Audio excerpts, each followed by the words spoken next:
Bismillahirrahmanirrahim. Assalamualaikum warahmatullahi wabarakatuh.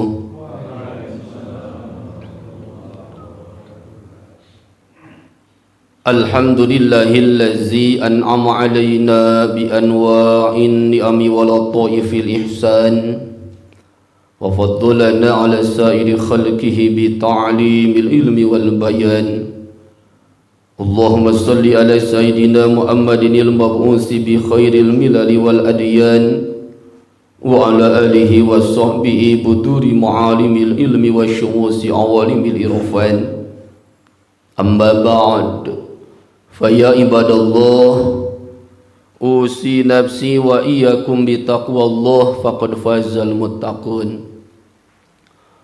Allahumma anta rabbi la ilaha illa anta khalaqtani wa ana abduka wa ana ala ahdika wa wa'dika mastata'tu a'udzu bika min syarri ma sana'tu abu'u laka bi ni'matika alayya wa abu'u laka bi dzambi faghfir li fa innahu la yaghfiru dzunuba illa anta.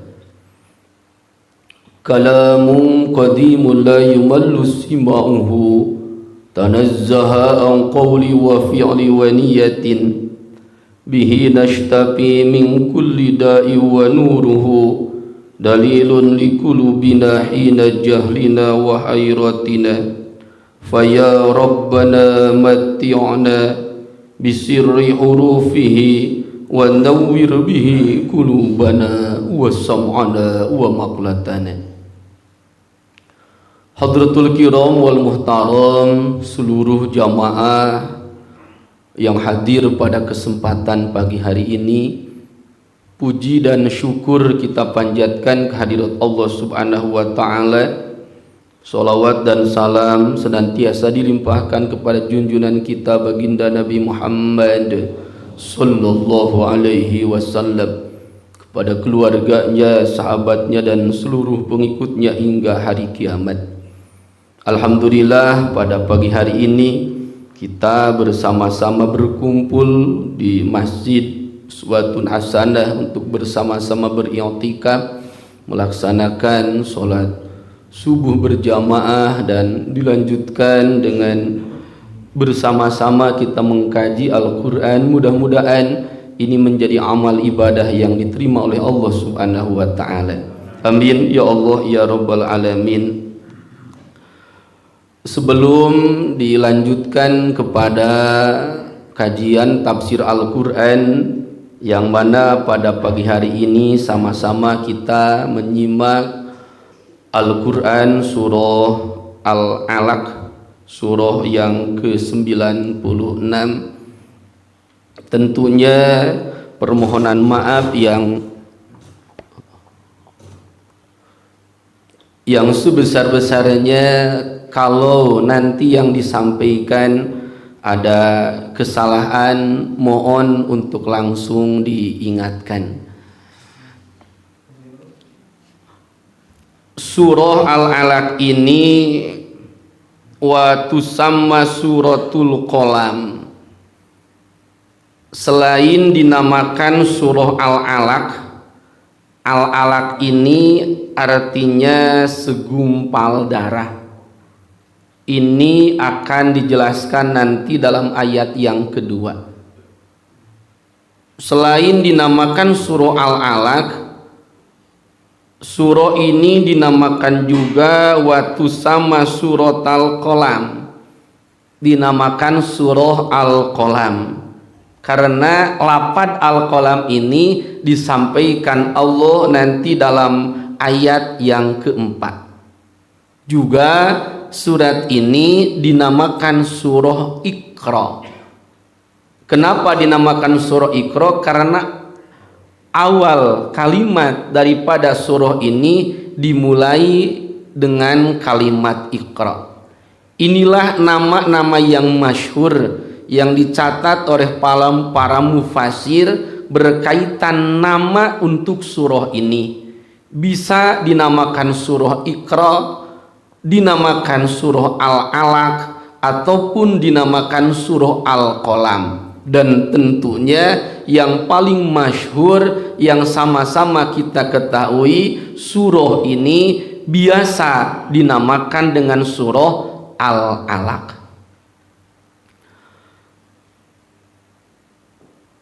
Makiyatun bila khilafin. Surah ini dinamakan surah Makiyah karena surah ini diturunkan oleh Allah di kota Mekah.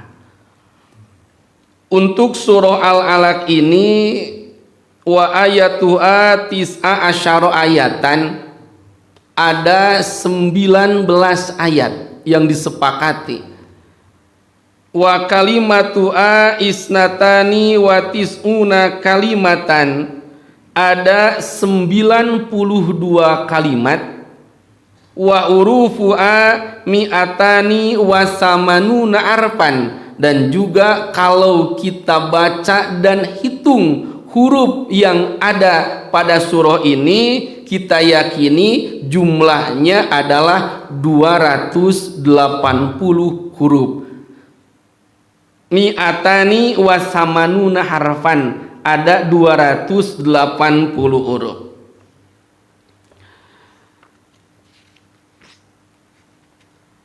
Surah ini sesuai dengan hadis dalam riwayat Imam Bukhari, diantaranya disepakati oleh para ulama bahwasanya surah ini adalah wahyu Allah yang pertama kali diturunkan kepada baginda Nabi Muhammad sallallahu alaihi wasallam.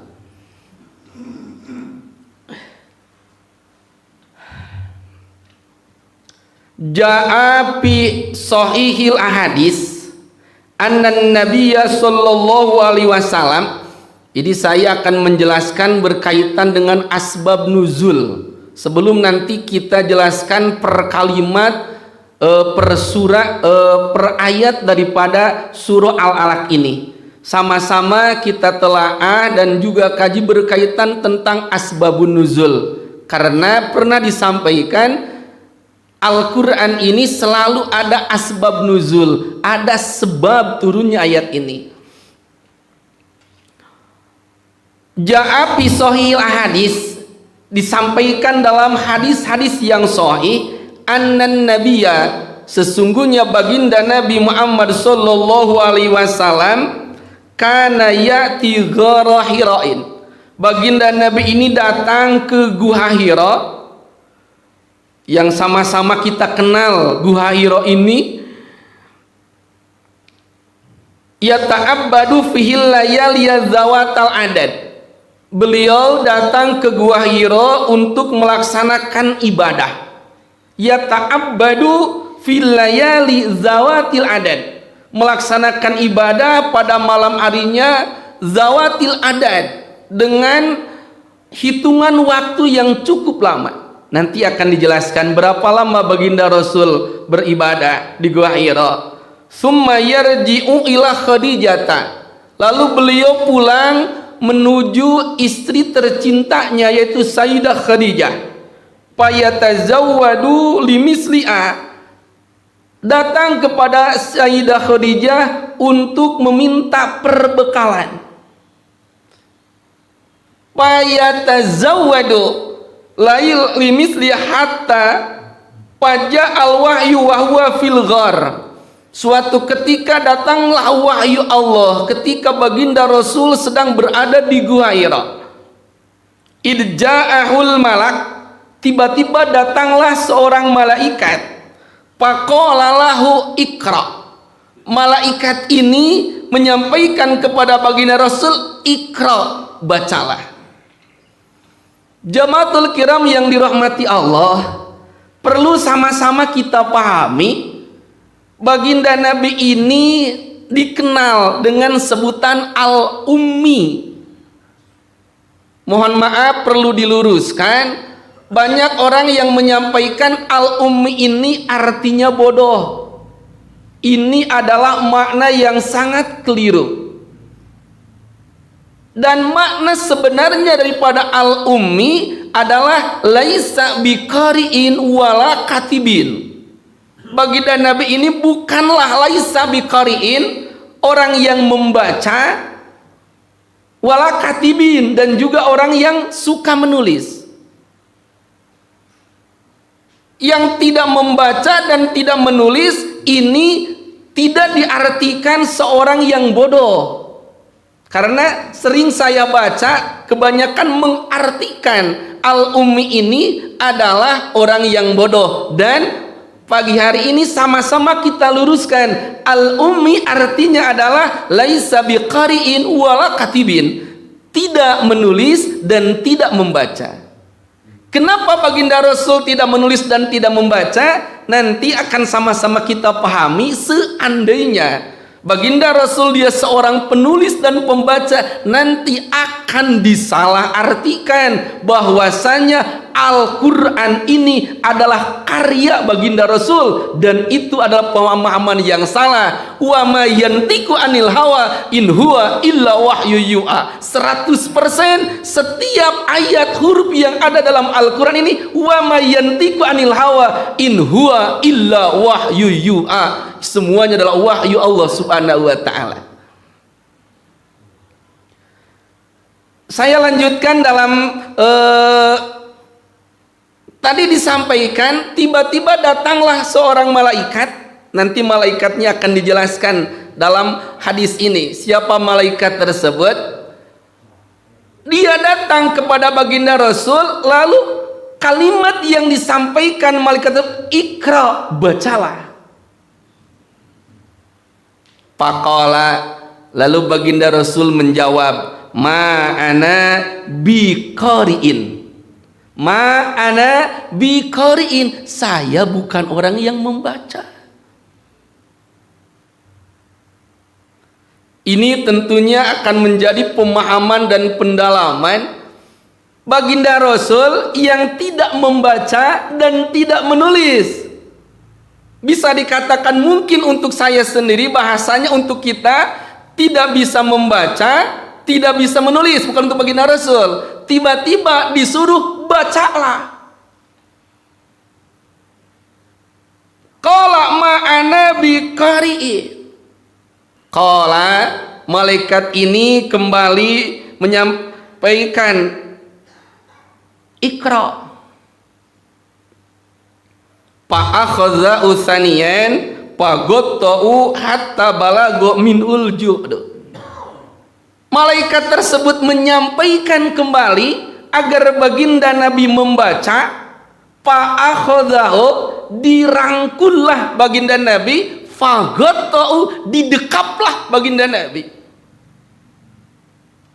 Kalau mungkin kita bisa membayangkan dalam logika kita, di suatu malam di tempat yang sangat sempit, datang orang yang tanpa dikenal menyuruh membaca, sementara beliau bukanlah seorang ahli baca, tiba-tiba merangkul dan mendekapnya. Di sini dalam hadisnya disampaikan hatta balagha minul juhdu, sehingga sampai kepayahan kepada baginda Nabi.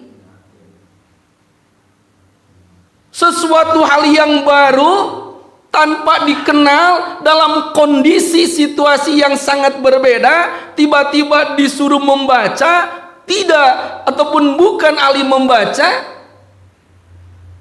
Summa arsalahu, lalu dilepaskanlah oleh malaikat tersebut. Faqala, yang ketiga kalinya, Iqra, baca Muhammad. Qala ma ana biqoriin. Jawaban baginda Rasul sama, ma ana biqoriin, saya bukanlah seorang qari. Qala, dalam riwayat disampaikan, fa akhadhahu salisan fa ghatta'u hatta balagha minhul judu. Sampai yang ketiga kalinya dirangkul baginda Nabi, didekaplah baginda Nabi hatta balagha minhul judu, sehingga sampai kepada titik kepayaan. Faqala Iqra bismi rabbikal ladzi khalaq khalaqal insana min 'alaq Iqra wa rabbukal akram alladzi 'allama bil qalam 'allamal insana ma lam ya'lam. 5 ayat ini dari surah Al-Alaq ini, dari ayat 1 sampai ayat 5 adalah wahyu pertama yang disampaikan Allah kepada baginda Rasul Muhammad sallallahu alaihi wasallam. Tidak satu surat, hanya 5 ayat saja. Dari mulai ayat pertama sampai ayat yang kelima. Iqra bismi rabbikal ladzi khalaq khalaqal insana min 'alaq Iqra wa rabbukal akram alladzi 'allama bil qalam 'allamal insana ma lam ya'lam. Setelah kejadian itu, qala arwat, disampaikan oleh para mufasir, disampaikan oleh orang-orang yang merawikan hadis ini, faraja'a, kembalilah baginda Rasul kepada Sayyidah Aisyah, faraja'a tarjapu biwadiri'i hatta dakhala ala Khadijah faqala zammiluni zammiluni. Sampailah kepada istri tercinta Sayyidah Khadijah, disampaikan baginda Rasul kepada Sayyidah Khadijah, zammiluni, selimutilah aku, zammiluni, selimutilah aku. Fazammalu hatta zahab anhurau, diberikanlah selimut oleh Sayyidah Khadijah sehingga hilanglah rasa khawatir daripada baginda Rasul. Jamaatul kiram yang dirahmati Allah,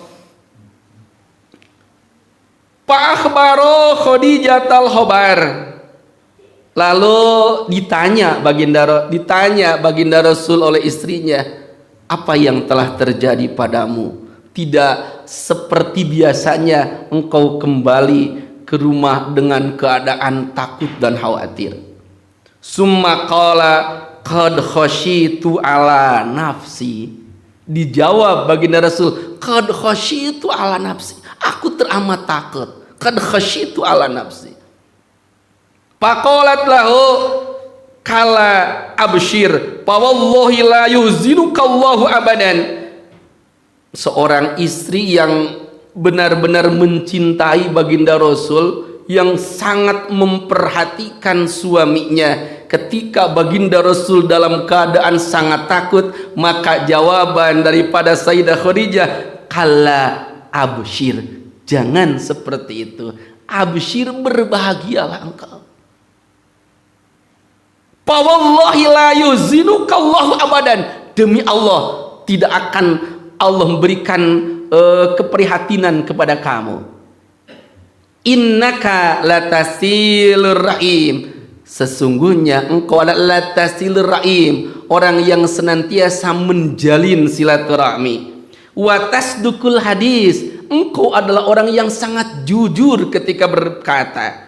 Wa tahammulul kulla, engkau adalah orang yang senantiasa menanggung setiap penderitaan. Wa tuqri'ud dhaif, engkau adalah orang yang teramat baik ketika melayani tamu. Wa tu'inu 'ala nawabil haq, menjadi orang yang senantiasa membantu dalam menegakkan kebenaran. Ini hadisnya sangat panjang, diriwayatkan oleh Imam Ahmad, Imam Bukhari dan Imam Muslim. Wa min zalika, dari kejadian tersebut, anna sadra hadhihi surah huwa awwalu ma nuzila minal Qur'an wa awwalu rahmatin rahimallahu bi ibadah wa awwalu khitabi wajhi ila Rasulillah.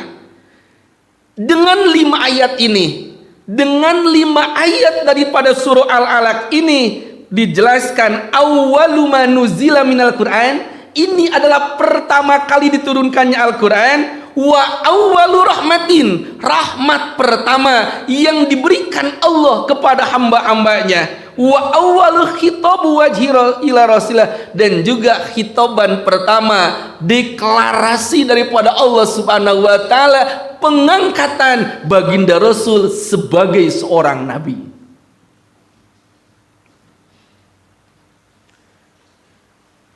Amma baqiyatus surah, sementara daripada ayat 6 dan selebihnya ini tidak berkaitan. Ini tidak berkaitan dengan 5 ayat ini. Makanya insya Allah untuk pagi hari ini sedikit kita sama-sama telah untuk 5 ayat ini saja. Jamaatul kiram yang dirahmati Allah, itu sedikit gambaran asbab nuzul turunnya ayat ini.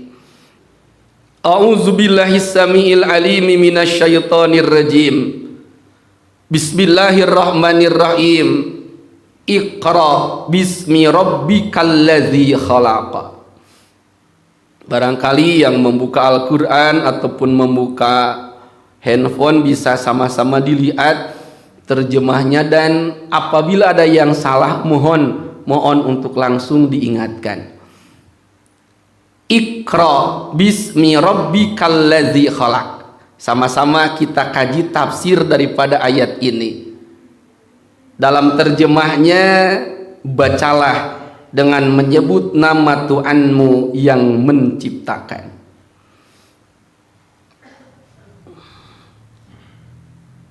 Iqra diawali dengan kalimat Iqra. Iqra ini fi'lu amrin, fi'il amar, bentuknya ataupun artinya adalah sebuah perintah.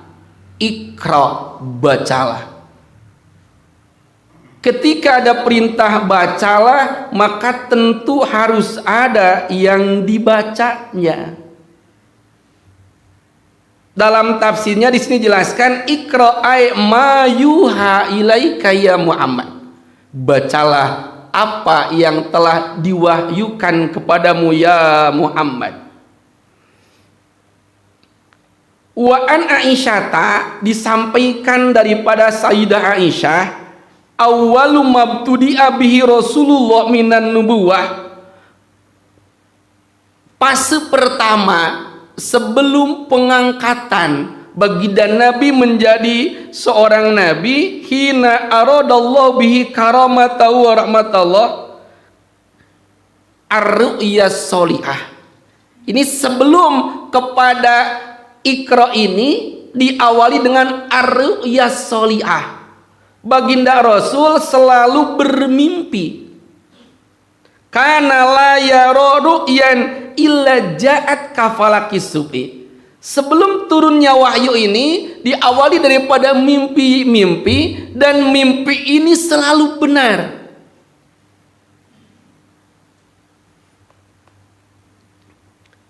Karena la yara ru'yan, tidaklah baginda Rasul bermimpi illa ja'at, kajaba mimpi tersebut benar apa adanya, kafalaki subhi, seperti terbitnya fajar. Terbitnya subuh tidak akan pernah menyalahi.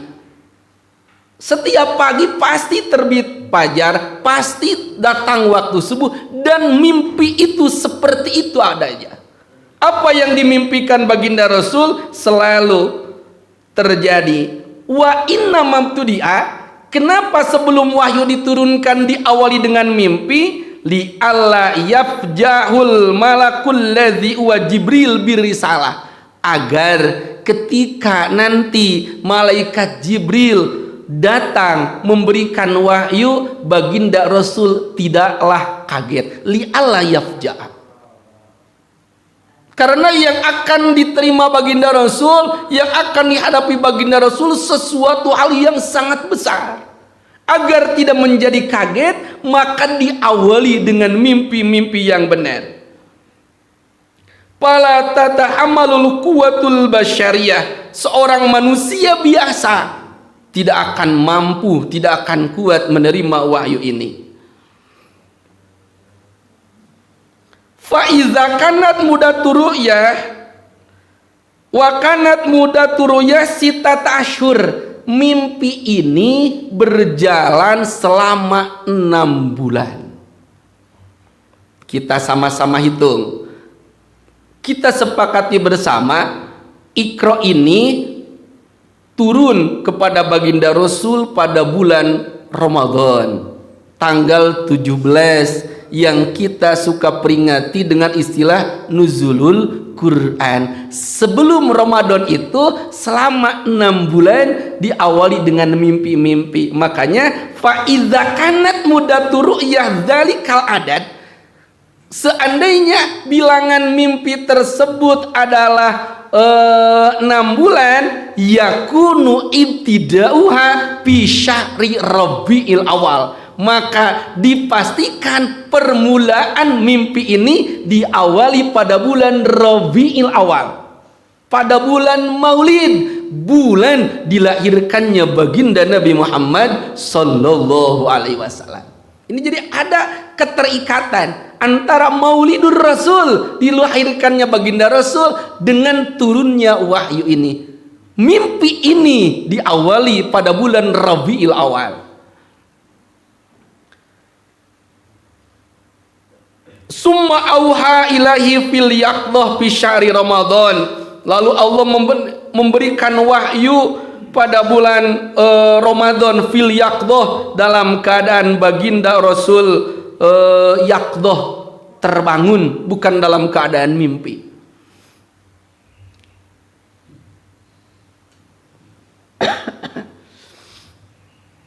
Wa kana Rasulullah yata'abadu fi dzalikal ghar. Baginda Rasul ini beribadah di Gua Hira 3 malam 7 malam lamanya. Wa yatajawwazu lidzalikal kaku wazait. Dalam tafsir di sini jelaskan makanan ataupun bekal yang dibawa baginda Rasul, al kaku. Kaku itu kalau dilihat dalam komus artinya kue. Wazait, dan juga zait itu artinya minyak. Itu makanan yang dibawa sebagai bekal baginda Rasul beribadah. Wa awwalu man ta'abbada fih. Orang yang pertama kali beribadah di Gua Hira min Quraisyin jadduhu, dari orang Quraisy ini diawali oleh kakeknya yaitu Abdul Muthalib. Summa tabi'u sa'irul mutahilin. Lalu diikuti oleh yang lainnya, di antaranya Abu Umayyah bin Mughirah dan juga Waraqah bin Naufal.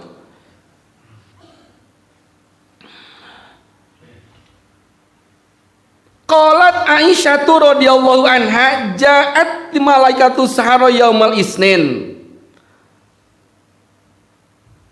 Dalam riwayat Sayyidah Aisyah, ja'ahul malaku, permulaan turunnya malaikat menghampiri Rasul itu adalah yaumal isnin, pada hari Senin.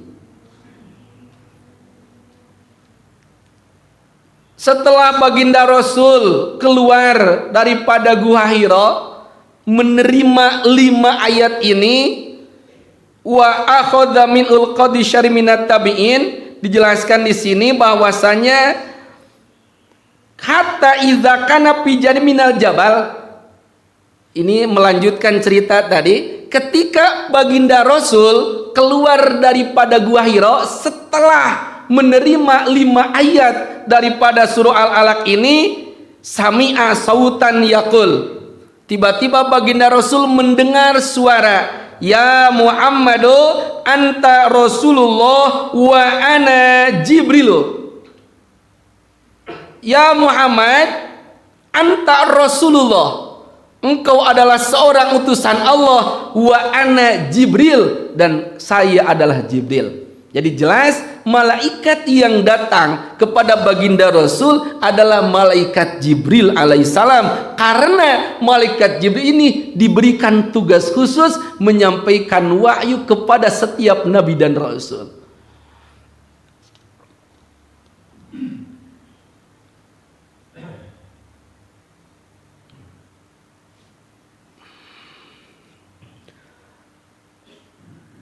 Setelah baginda Rasul meminta kepada Sayyidah Aisyah menyelimutinya, zammiluni zammiluni zammiluni, lalu baginda Rasul, lalu Sayyidah Aisyah ini datang kepada seseorang, summan tolakot ila Waraqah. Sayyidah Khadijah ini datang kepada seorang pendeta namanya Waraqah bin Naufal. Dan tentunya mohon maaf, bahasa pendeta ini mungkin tentunya dan kepastiannya bukanlah istilah pendeta yang biasa kita sebut kepada orang-orang yang beragama selain Islam Nasrani. Istilah pendeta ini mohon maaf, pendeta yang ada di zaman Rasul Waraqah bin Naufal adalah pendeta ini adalah sebutan kepada seorang yang ahli ibadah. Di sini dijelaskan Waraqah bin Naufal ini adalah orang yang ahli ibadah, yang mengenal sekali tentang kitab Taurat, yang mana di dalam kitab Taurat dijelaskan dengan detail akan datangnya seorang nabi dan rasul dengan sifatan-sifatan yang jelas, dengan diawali wahyunya. Lalu ketika Sayyidah Khadijah ini sampai kepada Waraqah dengan jelas menjelaskan, jagalah suamimu karena suamimu Muhammad ini sudah diangkat oleh Allah menjadi nabi akhir zaman sesuai yang tertera dalam kitab Taurat dan Injil. Dalam riwayat dijelaskan Waraqah bin Naufal ini wafat antara wahyu pertama dan wahyu yang kedua, karena wahyu yang pertama surah Iqra, wahyu yang kedua surah Al-Mudaththir. Pertengahannya Waraqah bin Naufal ini wafat, dan dalam tafsir dijelaskan sebelum wafat Waraqah bin Naufal ini sudah berikrar meyakini mengakui baginda Rasul adalah seorang nabi dan rasul, sudah berisyhad.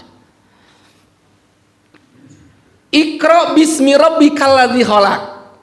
Kalau Bapak dan Ibu lihat, ini perlu dijelaskan dalam segi penulisan. Iqra bismi, kalau Bapak Ibu lihat penulisannya bismi ba alif sin mim. Sementara kalau dalam bismillahirrahmanirrahim kita lihat penulisannya ba sin mim, padahal artinya sama. Yang jadi permasalahan, kenapa dalam Iqra ini ada alif ba alif sin, Iqra bismi, sementara dalam basmalah tidak ada alif? Disampaikan oleh para mufasir ini adalah likasratil isti'mal, karena kebanyakan pemakaian daripada segi penulisan antara bismillah dan bismi rabb dibedakan. Kalau dalam bismillah ba sin mim, kalau bismi ba alif sin dan mim. Iqra bismi rabbikal ladzi khalaq. Bacalah dengan nama Tuhanmu yang menciptakan.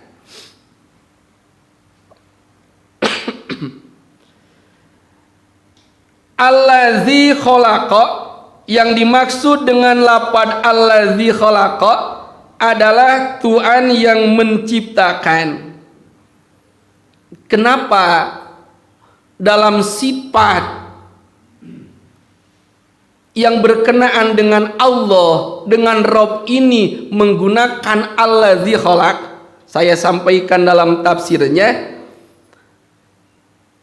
annaman qadaru ala khalaqal insan ma huwa alahi minal hayat wa ma yatbau minal kamalatil alamiyah wal amaliyah min madatin lam tusamma roihatul hayat fadlan min sairil kamalat qadirun ala ta'limil qiraatil hayyil alimil mutakalim. Kurang lebih artinya seperti ini. Ayat 2, ayat 3, ayat 4, ayat 5 ini akan menjadikan penjelasan.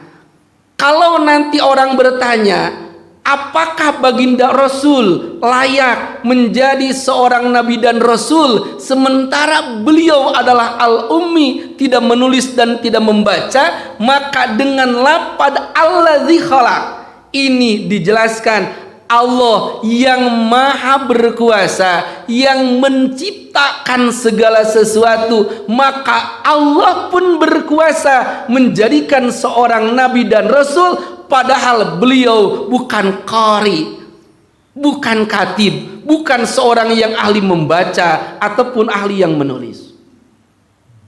Ini karena disalahartikan, masa orang bodoh diangkat jadi pejabat, kan tidak elok. Orang yang tidak bisa membaca, tidak menulis, tiba-tiba diangkat menjadi orang yang teramat mulia. Maka dijelaskan dalam ayat 2, 3, 4 dan 5 ini diawali dengan lafaz allazi khalaq, Allah yang menciptakan, artinya annaman qadara khalaqal insan. Allah berkuasa, Allah menciptakan manusia dengan segala kesempurnaannya, dengan amalnya, dengan ibadahnya, dan Allah pun maha berkuasa menjadikan seorang nabi yang beliau tidaklah ahli membaca dan ahli menulis. Allazi khalaq. Khalaqal insana min alaq.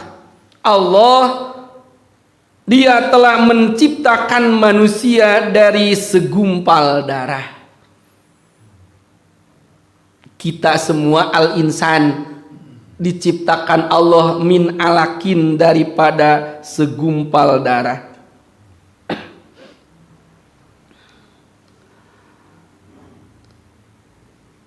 Yang dimaksud dengan alakin dalam tafsirnya dijelaskan khalaqal insana min jamadin min damin jamidin.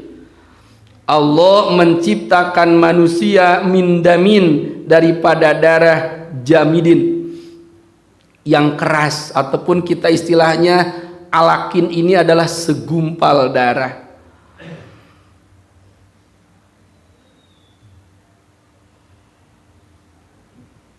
Libayani kamali kudratihi ta'ala bi'idhari ma baina halatihil ula wal akhirah minat tabayunil bayin wa iraduhu bilabdil jam'i.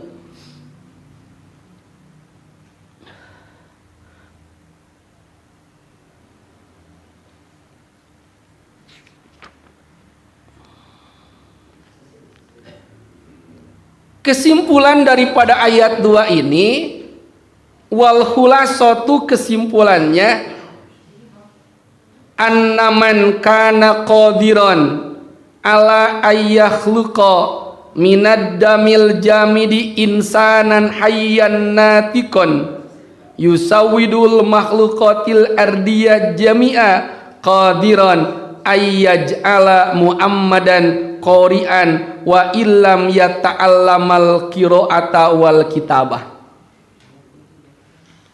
Annaman kana qadiran, sesungguhnya zat yang maha berkuasa, ala ayyakhluqa minad dami, Allah menciptakan manusia, Allah menciptakan kita dari segumpal darah yang menjadikan kita hidup, yusawidul makhluqat, yang senantiasa beranak pinak menjadi makhluk yang teramat banyak di dunia ini. Allah berkuasa, maka qadirun, Allah pun berkuasa ayyaj'ala Muhammadan, menjadikan Muhammad sallallahu alaihi wasallam qori'an wa illam yata'allamal qira'ata wal kitabah. Hanya daripada segumpal darah lalu terciptalah manusia, maka Allah pun pasti berkuasa menjadikan Muhammad asalnya tidak tahu sesuatu qari'an, menjadi orang yang qari wa illam yata'allamal, walaupun tidak diawali dengan belajar. Jadi jangan pernah ada keraguan. Orang yang tidak tahu apa-apa, orang yang disampaikan dengan sebutan al-ummi, tidak membaca, tidak menulis, lalu kenapa diangkat oleh Allah menjadi makhluk Allah yang teramat mulia? Kita saja dari segumpal darah lalu menjadi manusia. Allah berkuasa menciptakan kita menjadi banyak, berkeluarga dengan memiliki keanekaragaman suku dan ras, memiliki kesempurnaan dengan berbeda-beda. Allah berkuasa, apalagi hanya menjadikan Muhammad asalnya tidak menulis, asalnya tidak membaca, menjadi seorang qari'an, menjadi seorang ahli yang membaca. Jadi jangan pernah meragukan tentang kemuliaan baginda Rasul karena terpaku dengan sebutan al-ummi. Karena sebutan al-ummi ini sangat populer di kalangan orang Arab. Karena tidak diketahui Muhammad ini berguru kepada siapa, belajar di mana. Tiba-tiba baginda Rasul menyampaikan Al-Quran dengan sastra yang teramat tinggi, yang tidak mampu dikalahkan oleh seorang ahli sastra pun. Baginda Muhammad belajar di mana? Jangan pernah meragukan, karena dijelaskan dalam ayat ini, khalaqal insana min alaq. Allah menciptakan manusia dari segumpal darah, berkuasa, mampu dan terjadi, apalagi hanya menjadikan Muhammad seorang qari. Itu pun mungkin teramat mudah bagi Allah Subhanahu wa taala. Jangan pernah meragukan. Iqra wa rabbukal akram. Ayat yang ketiga, Iqra, bacalah, dan Tuhanmu lah yang maha mulia.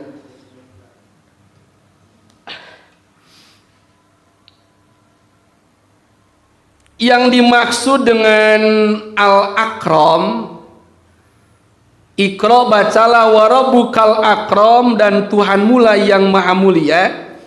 Dalam tafsirnya, yang dimaksud dengan al-akram ini i'to usyai'i min ghairi talabil iwad.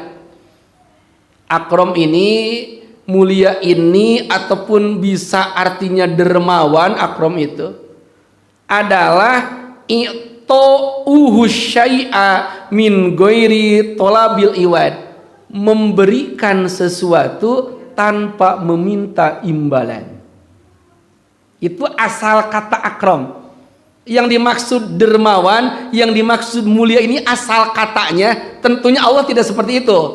Ini saya jelaskannya secara lugot saja. Yang dimaksud dengan al-akram adalah ito'uhu asyai'a min ghairi talabil iwad, yang memberikan sesuatu tanpa meminta ganti. Karena tentunya kebanyakan kita kalau memberikan sesuatu ingin sesuatu pula. Al-akram ini secara lughawi artinya adalah ito'uhu syai'a min ghairi talabil iwad. Lalu yang dimaksud dengan al-akram bagi Allah adalah al-halimu an jahlil ibad fala yu'ajjilu alaihim bil uqubah. Di antara makna al-akram bagi Allah adalah Allah al-halim, zat yang maha bijaksana, bijalil ibad, tentang kebodohan hambanya. Bentuk kebijaksanaan Allah, fala yu'ajjilu alaihim bil uqubah, Allah tidak mensegerakan memberikan siksaan kepada hambanya.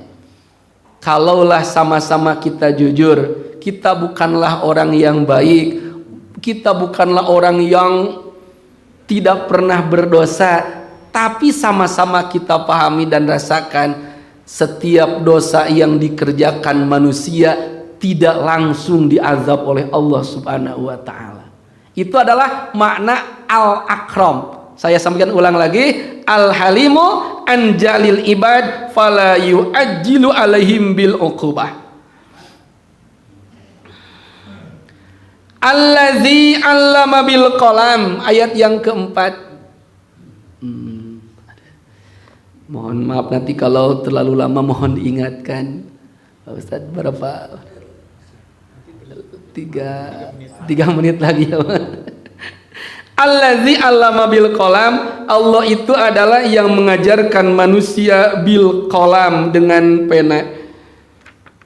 Saya sampaikan terjemahnya dalam tafsir. Qala Kabul Ahbar, awwaluman wada'al kitab al-arabi was-suryani wal kutub, orang yang pertama kali menempatkan Alkitab, tulisan ini adalah Adamu, diawali oleh Nabi Adam alaihi salam. Qabla mautihi, sebelum beliau Nabi Adam wafat, salasata mi'ati sanatin, 300 tahun sebelum wafat, Nabi Adam ini sudah kataba, sudah menulis. Dan tulisannya ini katabah fitin, dituliskan dalam atin. Atin ini adalah lumpur yang dipanaskan. Pastah rojahu Idris, lalu dikeluarkanlah oleh Nabi Idris. Wa awaluman katabah khataram, orang yang pertama kali menulis adalah Pak Idrisun, Nabi Idris. Wa awaluman kataba bil fasiriya bil farisiyah, pertama kali orang yang menulis dengan bahasa Farisiyah, Tohurut Salisumulukil Pursi, adalah raja yang ketiga dari Persia. Wa awaluman ittahodal karatis, orang yang pertama kali karatis, ada kertas, kertas yang dijadikan alat tulis, adalah Yusuf alaihissalam, yang berjasa sehingga adanya kertas seperti saat ini. Adalah wa awalumani takhadzal qaratis, adalah Nabi Yusuf alaihi salam. Awwaluma khalaqallahul qalam. Kenapa ayat 4 ini membicarakan, menyampaikan tentang kolam? Wa awwaluma khalaqallahul qalam. Ketika Allah menciptakan kolam, mohon maaf, dalam pandangan ilmu tauhid sama-sama kita yakini kolam ini ada. Kolam ini adalah yang diperintahkan oleh Allah untuk menulis setiap amal manusia dari mulai diciptakan ila yaumil qiyamah. Dan tulisan yang ada dalam kolam, wa awwaluma katabal kolam, yang pertama kali yang ditulis kolam Allah.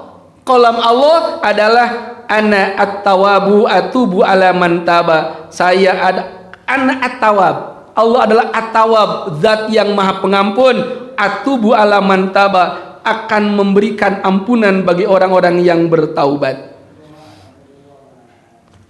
Allamal insana ma lam ya'lam. Allah yang mengajarkan manusia apa yang tidak diketahuinya. Alhamdulillahirabbil alamin. Insyaallah untuk ayat 4 dan ayat 5 ini sama-sama nanti kita telaah dalam pertemuan selanjutnya. Di akhir kita sama-sama berdoa kepada Allah Subhanahu wa taala. Yang pertama, kita mohonkan kepada Allah agar diberikan kesehatan, diberikan umur yang panjang, dan juga diberikan taufik dan hidayah umur ini untuk sama-sama kita bisa meningkatkan amaliyah ibadah. Yang kedua, kita sama-sama bermunajat memohon kepada Allah Subhanahu wa taala segala hajat kita, baik hajat urusan dunia, sama-sama kita memiliki harapan dan cita-cita, kita mohonkan ijabah Allah Subhanahu wa taala. Keinginan yang berkaitan dengan agama, saat ini sedang dilanjutkan pembangunan masjid jami ini, mudah-mudahan diberikan kemudahan. Hajat kita berkaitan dengan urusan akhirat, sama-sama kita yakin bahwasanya ketika ajal sudah datang, kita tidak bisa menghindar daripada ajal tersebut. Kita mohonkan kepada Allah, kapanpun Allah mengambil ajal kita, mudah-mudahan Allah wafatkan kita dalam keadaan husnul khatimah. Amin ya Allah ya rabbal alamin. Kita berdoa untuk putra putri kita, zuriyah kita. Sama-sama kita tahu dalam Al-Quran dijelaskan, ada orang tua yang masuk surga dengan diantarkan oleh putra-putrinya. Tapi ada juga dijelaskan orang tua yang masuk neraka karena keluarganya, karena putra-putrinya. Oleh karena itu, sama-sama kita memohon kepada Allah, mudah-mudahan putra-putri kita, zuriyah kita, turunan kita, Allah jadikan mereka hamba-hamba Allah yang solih dan solihat, yang kelak akan bersama-sama kita dalam surganya Allah Subhanahu wa ta'ala.